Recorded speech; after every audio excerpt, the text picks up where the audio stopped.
papatok natin ito. Ano sila? O, ito na nakatali na. Si Mama Rice po ako. Bawal magbaba, bawal. Bawal magbaba. Ayun na si Mama. Baba! Asa guys!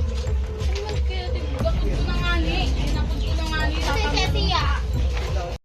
So yun mga kabalbas na mga kalingap, grabe, ito po, pagtatagpo, no? So ngayon po mga balbas ay araw na po, no? Ito po ay ating masasaksiyan. Ito si Ate Pia nga po ay iuwi na galing hospital, mga kabalbas natin. So ano nga ba ang nangyari? Maselan, o ito nga po ay yung pagdadala niya dito ay napaka-ingat talaga yung pagdadala or inuwi nga ito. At talagang nag-iingat sila mga balbas dahil na sinasabi ko dito, maselan po yung pag-uwi ngayon ni Ate Pia dahil doon sa mismong kanyang operasyon mga balbas natin. So ganun pa man ay talagang successful po yung nangyari or yung paghatid or yung pag-uwi ni Ate Pia sa kanilang mismong bahay. At dito nga po ay masisilayan na niya, no? Sa wakas ang mga labi ng kanyang butihing asawa na ngayon ay nakalagat dito sa kanilang pamamahay mga balbas dito sa Daip, no? Doon mismo sa kanilang sariling bahay na tinatayo ng Kalingap mga balbas natin. So tunghayan, bigyan natin ng magandang reaction ito mga balbas at talaga naman pong ating pagbibigyan ng lahat, no? Sana grabe po yung iyakan dito. Sigurado po tayo na iyakan at talagang magyakapan, pero dito nga sa pangyayaring ito at sa sitwasyon ni Ate Pia mga balbas natin ay baka nga hindi niya mayakap man lang si Kuya Robin dito, no? Kahit na sinasabi natin na nakahimalay na si Kuya Robin dito sa Cabao mismo, pero sa sitwasyon kasi ni Ate Pia mga balbas natin ay talagang mahihirapan siya dito dahil nga po nasa isang higaan lang siya o naka-folding chair, no? Mga balbas natin na talaga namang hindi pwedeng igalaw yung kanyang bahagi na may operasyon tulad ng dito sa may kanyang tuhod mga balbas na switches na yung bandang right yata mga balbas natin. So magbibigay tayo ng reaction dito at syempre konti lang naman to, ang sa atin lang ay na-i-update ko po kayo, no? Na-i-update ko po kayo kung kailan at ngayon talagang araw o oras yung kanyang pag-uwi mga balbas. So ibig sabihin good news po ito dahil nga masilayan pa ng mga ilang araw si Kuya Robin ni Ate Pia mga balbas natin dahil nga po dun sa sinasabi natin sa mga nakaraan ay baka nga mag-conflict dahil 3 days lamang yung kanyang shelf life or doon sa mismong pagpapa or di ba sabi nga nila pagkatapos daw nito ay i-cremate na nga po si Kuya Robin mga balbas natin. So pero ito good news po ito dahil nga sa wakas ay makikita ng personal ni Ate Pia ang kanyang asawa na nakahimalay. Ganun pa man, sad lang po talaga dahil nga po ang makikita niyang kanyang asawa ay hindi na po at ito ay natutulog na lamang mga balbas na hindi na kailanman pang gumising mga balbas natin. So dito nga po ay bibigay tayo ng konting clips lang naman ito at pagbibigay tayo ng reaction dito, no? So credit ito kay Kuya Val na ang nagkuha ng camera video ay si Berador mga balbas natin. So kunti lang naman ito at bibigay ko lang kayo para kahit paano ay at least, di ba, meron kayong masihan mga balbas natin. So ito po yon mga balbas natin. May pasok. Ayan, May pasok kaya doon sa may kanila? Ayan Doon na, sa malapit sa kanila? grabe. Kaya? Oo. Medyo Kasi maselan. naipasok ko yung sasakyan ko doon. Sakit yan. Yan pagkaangat tapos pagdagalaw mga balbas dahil operasyon. Sakit yan. Grabe yan mga balbas natin.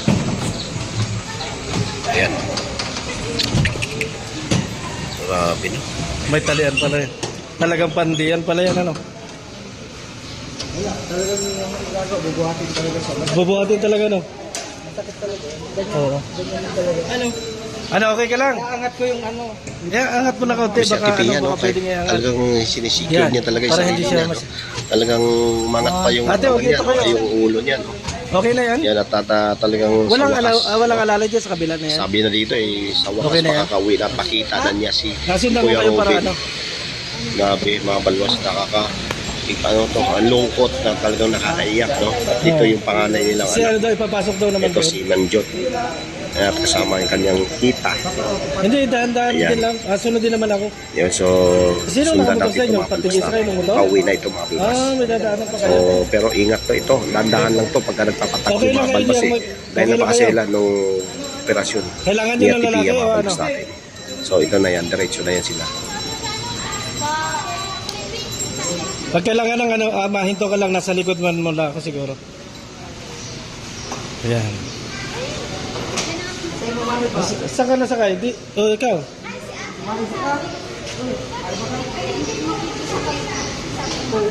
Magsakay ka dito magsabay.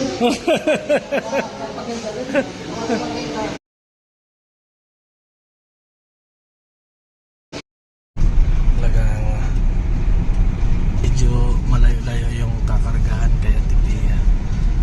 Kasi titingnan po natin kung makakapasok doon yung sasakyan sa pasukan doon, no? Kasi medyo mataas po yun, mga kaibigan. Nagdating po dyan sa ano, una na tayo para ma-reset.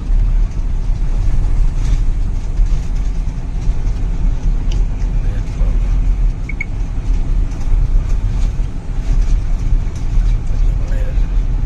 Kalayuan, mga balbas natin. Buhati na lang, kasama yan. Store, yung kung saan siya tipiya, mga balbas natin. Medyo malayo-layo to. Bubuhatin doon pagdating doon sa kanalangan. Kaya, yan. Pagkatapos na ito, ay talagang sabik na dito sa tipiya. Grabe po, no? Ayan, malapit mo na. Huwag ka magalala, tipiya. No? Malapit mo nang makita ng personal si Kuya Robin. Nakakalungkot na lang ay siya po ay nakatulog or tulog na Hindi, na may hindi na kailan pang magising. Masakit ito. Ay, grabe.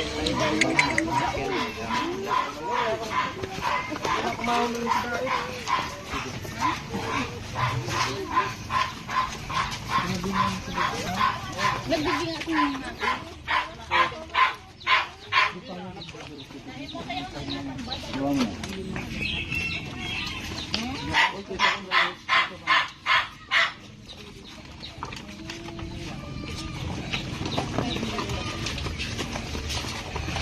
Tamang-tama yung dumi.